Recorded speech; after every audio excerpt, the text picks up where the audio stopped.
The new government's first budget has allocated 500 crores towards a long-standing BJP promise, which is the rehabilitation of Kashmiri migrants. Now, while the state's ruling coalition has dismissed the move as a poll ploy, migrants continue to have reservations, contending that the BJP must first deal with Article 370.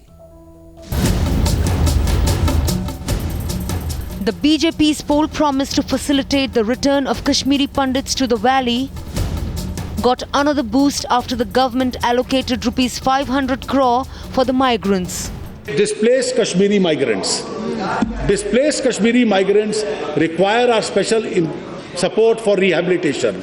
For this, I intend to provide a sum of rupees 500 crores in the current year. With the move being seen as aimed at the Kashmiri Pandits, the community was understandably excited, for they now have a chance to return home. However, as a first step, we welcome this, and this money can be adequately utilized for confidence-building measures, for improving the deteriorating conditions of the camps, for employment package, and for compensating Kashmiri Pandits for loss of property in Kashmir. But others believe this is just a window dressing by the government to deviate from the real issue. Unless you address the Article 370, which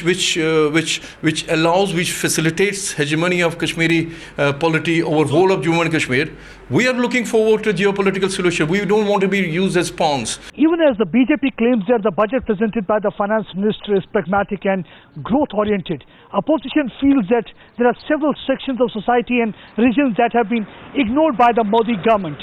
In their view, the Modi government has kept its eye on the vote bank, and they have pulled their purse strings only for the regions and the states where the election is at the doorsteps.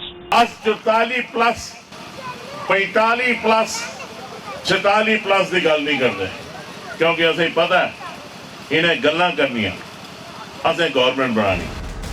The budgetary allocations are in place, but there is still no clarity on how they propose to rehabilitate them if there is opposition on ground. Bureau Report, Times Now.